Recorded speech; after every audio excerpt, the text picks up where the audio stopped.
You've been sold a beautiful lie. Maybe you don't even realize it. You sit at your desk, highlighter in hand, textbook open, notes ready. Hours pass. Your pages glow neon. You feel busy. But let's be honest. Deep down, you sense it. This isn't real learning. Here's the trick your brain plays. Activity feels like progress. Like spinning your car's wheels in deep mud. Noise, movement, but no forward motion. You highlight, reread, copy notes. Your brain rewards you. It feels safe, comfortable, familiar. Each pass over the text is a tiny hit of "I did something." But when the test comes, or you need to use that knowledge, there's nothing to grab. Blank. Frustration. You wonder, but I studied so hard. Why don't I get it? This is the invisible pain of the pseudo-productive learner. You mistake movement for mastery. You confuse repetition with understanding. You're not alone. Schools, courses, even productivity gurus encourage this ritual. Review your notes, highlight key points, make it neat. It's hypnotic, but it's a trap. Here's the visual. Picture a hamster in a wheel, running with all its might. The world blurs, the heart races, sweat beads. But the hamster is still in the cage. That's you if you cling to these habits. You're busy, but not going anywhere intellectually. But here's the real kicker. The more time you spend in this cycle, the more you reinforce a broken system. Your confidence grows, but it's fragile. You trust the process, not your mind. When pressure hits, it all collapses. You're left exposed, realizing that all those hours were just rituals, not real preparation. And the worst part? This habit is addictive. It feels good to check boxes, to see pages filled with color and notes. It's seductive because it gives you the illusion of control. But it's a false sense of security. When you're called to explain, to solve, to create, your mind fumbles. The knowledge isn't yours. It's borrowed, surface level, easily washed away. And the worst part? This habit is addictive. Feynman saw through this. He refused to mistake memorization for understanding. He knew the cost. Years wasted, ideas misunderstood, potential smothered. He watched brilliant minds crumble under pressure because they built their knowledge on sand, not bedrock. If you want to escape this cage, you need a different lens. Not more effort, different effort. You need to stop worshiping the appearance of productivity and start demanding substance from yourself.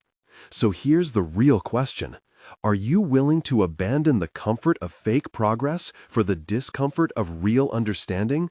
Because that's the price. It's not about working harder. It's about working honestly. If you want to be part of the minority that studies to understand, not just to pass the test, subscribe now. This is the first step out of the wheel. Now, let's break the trance. Richard Feynman never mistook movement for progress. He saw what most students refuse to see. Copying notes, highlighting pages, or reciting formulas gives you the warm glow of effort, but leaves the mind untouched. He called this the difference between knowing the name of something and truly understanding it. Picture yourself standing at a chalkboard, frantically copying equations. You're sweating, filling the page, feeling accomplished. But are you actually learning? Feynman likened this to brushing paint over a rusted bridge. It looks fresh from a distance, but underneath, the metal remains weak. The rot is just hidden. Here's the story. As a young physicist at Princeton, Feynman noticed classmates who could solve textbook problems by rote, but crumbled when faced with a question from a novel angle. They clung to surface patterns, never probing the structure beneath.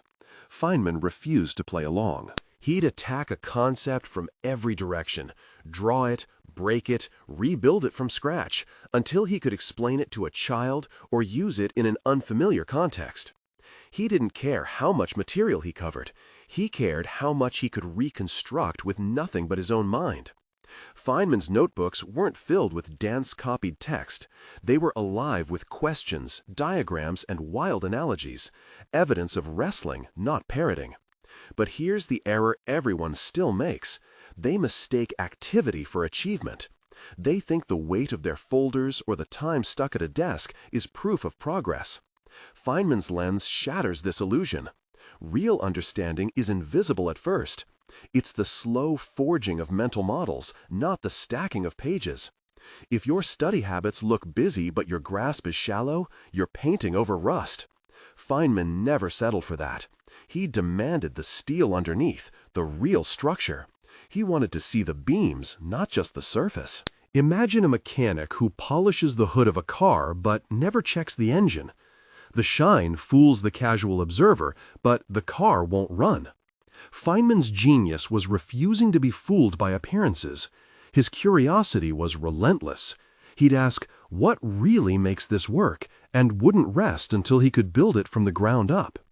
He once said, I learned very early the difference between knowing the name of something and knowing something. This wasn't just a clever phrase. It was a declaration of war against superficiality. He wanted to see the gears turning, not just the labels pasted on top. So ask yourself, when you study, are you building an engine or just polishing the hood? Are you satisfied with the illusion of knowledge, or do you crave the substance beneath? Feynman's approach wasn't about being smarter. It was about being honest with yourself, with the material, with the limits of your own understanding. He'd rather admit ignorance and dig deeper than pretend to know and move on. That's the lens he offers you: brutal clarity, radical simplicity, and the courage to look beyond the surface. So, are you willing to see through the illusion? Or will you keep mistaking the brush for the builder? The choice is yours. But remember, the world is full of painted bridges. Only a few ever see the steel. Let's get surgical. The traditional way to study, rereading, highlighting, reciting definitions, feels like progress. But neurologically, it's empty calories. You're feeding your brain sugar when it needs protein. Here's the visual. Imagine you're tracing over letters with a marker, again and again, making them bolder. The page looks impressive, but the meaning, the sentence, the message remains locked. You're just darkening ink, not unlocking ideas. Your brain is not a machine for copying. It's a network built to connect, test, and reconstruct. When you simply repeat information, you engage surface circuits, short-term memory, rote pathways. These are like footprints in sand. The next wave erases them. True learning happens when you force your mind to reconstruct meaning from scratch. That's how you carve grooves in rock, not sand. But here's the trap everyone falls into. You confuse recognition with understanding. Recognition is seeing a face in a crowd and thinking, I know him. Understanding is being able to sketch that face from memory, explain why it stands out, and connect it to a story. Most study habits stop at recognition. That's why, under stress, like in an exam or real conversation, your mind blanks. The information was never integrated. It was only painted on the surface. Feynman called this cargo cult learning. You build the appearance of knowledge, neat notes, highlighted pages, rehearsed jargon. But when the test comes, the planes don't land because you never built the runway. You only copied the shape. Here's the epiphany. Your brain rewards what is easy, not what is effective. Rereading and highlighting feel satisfying. They give you the illusion of mastery. But they bypass the hard work of actual thinking. The path of least resistance always leads to shallow water. So next time you reach for the highlighter, pause. Ask, am I strengthening the steel or just painting the bridge? But here's where most people make the fatal error. They think effort equals depth. Feynman knew better. He saw that the mind, when left unchecked, seeks comfort over challenge. It's like a river. It follows the easiest path, not the deepest. That's why you can spend hours reviewing and still feel lost when you need to explain something out loud. The illusion of effort is seductive. You sweat, you grind, but you never dig. Let's break it down further. When you reread, your brain recognizes patterns. It says, I've seen this before.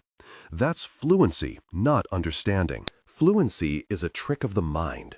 It feels like you know, but you can't use it. Understanding is when you can take the idea apart, rebuild it, and use it in a new context. That's why Feynman would challenge himself to explain things in the simplest language possible. If he couldn't, he knew he didn't truly understand. So the next time you find yourself going through the motions, highlighting, reciting, copying, stop. Ask yourself, if I had to teach this to a child, could I? If the answer is no, you're still in the shallow end. Real learning is uncomfortable.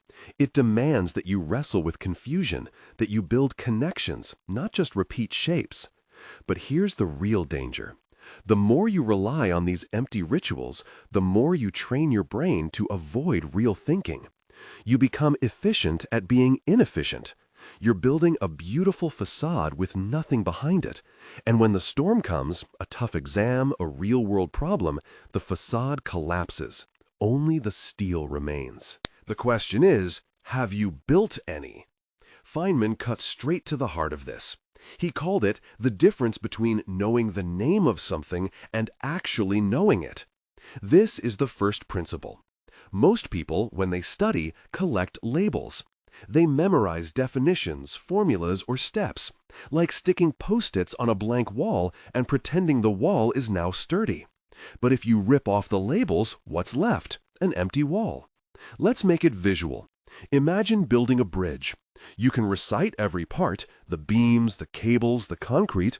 You might even pass a quiz on bridge terminology. But if you've never understood how weight travels through those materials, your bridge is doomed. The first strong wind, and it crumbles. Knowing names is not knowing structure.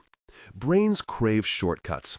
They love patterns that feel productive, even when those patterns are hollow. That's why naming feels so good. It's quick, measurable, and gives you the illusion of mastery. You can say, I know what that is. But do you really know how it works? Could you explain it to a child? Could you use it in a new context or build something new with it? This is where most people fail. They confuse storage with synthesis. Feynman's approach was ruthless.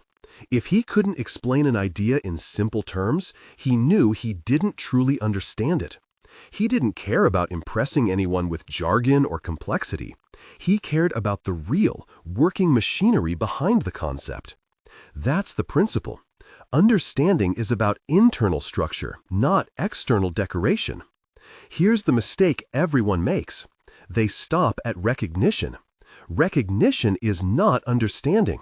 It's a reflex, not a skill. The brain's job isn't to hoard facts like a trophy room. It's to build models of reality. If your model is just a stack of labels, it will collapse under pressure. But if you understand the forces beneath, you have something unbreakable. Feynman called this the difference between knowing the name of the bird and knowing the bird. You can memorize the Latin name, the color, the call, but do you understand how it flies, what it eats, how it adapts? The label is nothing, the function is everything. This is the first principle. If you can't explain it simply, you don't get it yet. The habit that feels productive, collecting labels, is the very thing that destroys real understanding. The next time you study, ask yourself, am I building a bridge or just taping labels to a wall? Am I learning the machinery or just reciting the names? That's the line between real knowledge and empty ritual. But here's the twist. Your brain will fight you. It wants the comfort of labels. It wants to check boxes and move on. But Feynman's way is to resist that urge, to dig deeper, to demand clarity. That's how you build steel, not just a facade. Let's get brutally practical. Here's what you do. Pick a concept you think you understand. Not just any concept. Choose one you'd bet your reputation on. Now, explain it out loud, as if teaching a curious 12-year-old. No jargon, no memorized phrases, just clarity. You'll stumble, that's the point. Each stutter, each pause, that's a spotlight on your ignorance. Feynman called this the confusion detector. It's brutal honesty in action. Most people never use it because it's uncomfortable, but that discomfort is the signal you're finally learning, not just pretending. Picture this. You're standing in front of a whiteboard. You write photosynthesis at the top. You start, It's how plants make food. But then you ask yourself, how exactly? Suddenly, you realize you're missing steps. You can't explain the role of sunlight or what chlorophyll really does. That's your edge. That's where you start working. Here's the process, step by step. 1. Write the concept at the top of a blank page. Asterisk 2. Explain it in plain language, as if to a child. No skipping steps. No fancy words to hide behind. If you have to use a technical term, define it in your own words. 3. When you get stuck, mark that spot. Asterisk. Don't bluff. This is where you've hit the edge of your knowledge. That's your opportunity. 4. Return to the source. Asterisk. Open your book, your notes, the real world. Hunt until you can fill that gap. Don't just copy, understand. 5. Repeat. Each cycle, your explanation gets clearer, simpler, more accurate. Think of it like forging a blade. Each time you find a weak spot, you reheat and hammer until it's strong. The fake shine of memorization gets burned away, leaving only solid metal. The more you do this, the more you realize how much you don't know, and that's progress. But here's where most people fail. They stop at the first sign of discomfort. They'd rather highlight, recite, or reread because it feels productive. But it's just polishing the surface. The Feynman drill forces you to confront the gaps. That's where real learning happens. Here's a trick. After you've explained it to yourself, try teaching it to someone else. Watch their eyes. If they look confused, you missed something.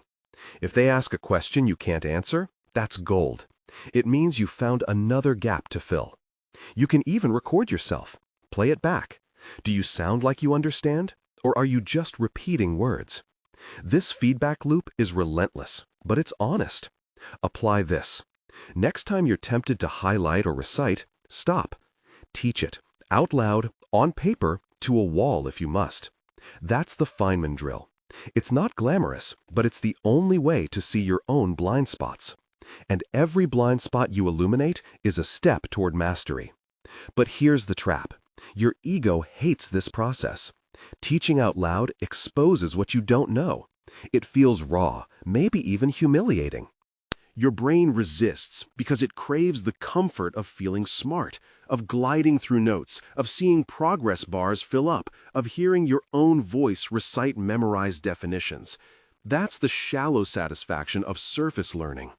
Imagine a painter who never steps back from the canvas. Up close, their brushwork looks flawless, but from a distance, the flaws leap out. Feynman's method forces you to step back, to see the ugly gaps you'd rather ignore. Most people refuse. It's safer to stay close, to keep painting details over cracks. But you can't repair what you can't see.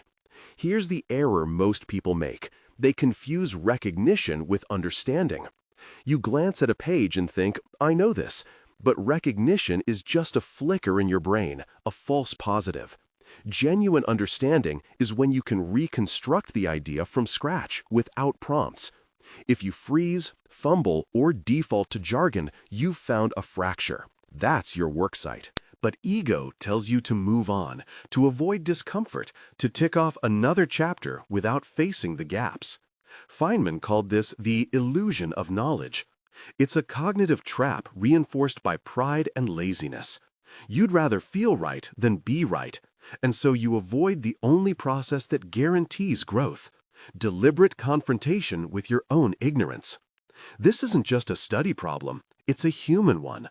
The mind avoids friction, even when friction is the spark for real change. But here's another layer. The world rewards the illusion. Schools, jobs, even friends praise you for quick answers, for confidence, for looking like you know. The system is built to reward performance, not depth. So you learn to perform. You learn to hide your ignorance, to polish your surface, to avoid the awkward silence of not knowing. That's why the Feynman drill feels so alien. It's not just a technique, it's rebellion against a culture of superficiality. Most people never escape this. They become experts in looking competent. They build careers, reputations, even entire lives on the ability to sound knowledgeable. But deep down, they're terrified of being exposed. That fear keeps them stuck, repeating the same shallow habits, never daring to dig deeper. But you're not most people. You're here because you want more than the appearance of understanding. You want the real thing. That means embracing discomfort. It means seeking out the cracks, not hiding from them. It means asking again and again, do I really get this, or am I just repeating words? The next time your ego flinches, remember, every exposed gap is a future strength if you dare to fill it. The choice is yours, comfort or clarity. Most never even notice the choice, but now you do, and that awareness is the first step toward mastery. Now, zoom out. This isn't just about exams or textbooks. The way you approach learning mirrors how you tackle every problem in your life. Whether it's a new job, a relationship, or even the way you interpret the news, your default is either, do I truly understand, or am I just repeating what's familiar? Picture your mind as a workshop. Most people clutter it with tools they've never used, buzzwords, formulas, opinions borrowed from others. It feels productive to fill the shelves, but when the real challenge comes, they reach for a tool and realize they don't know how it works. The workshop looked impressive, but it was all for show. Feynman called this the difference between knowing the name of something and knowing the thing itself. Here's where Feynman's principle explodes into relevance. When you commit to understanding, you see through surface-level answers. You instinctively ask, does this make sense? Can I break it apart and rebuild it? This habit infects everything. You become less gullible. You spot empty arguments. You learn to question your assumptions, not just in science, but in conversations, in business, in the stories you tell yourself. Rehook. But here's the error everyone makes. They compartmentalize real learning to school. They forget that every aspect of life is a system you can decode. Feynman didn't reserve curiosity for the classroom. He interrogated everything: why plates wobble, why people lie, why rituals exist. His toolkit was always in use. He didn't just want to know how things worked. He wanted to see the invisible gears turning beneath the surface. Think about it. Every time you accept a shallow explanation, you're building a habit of mental laziness.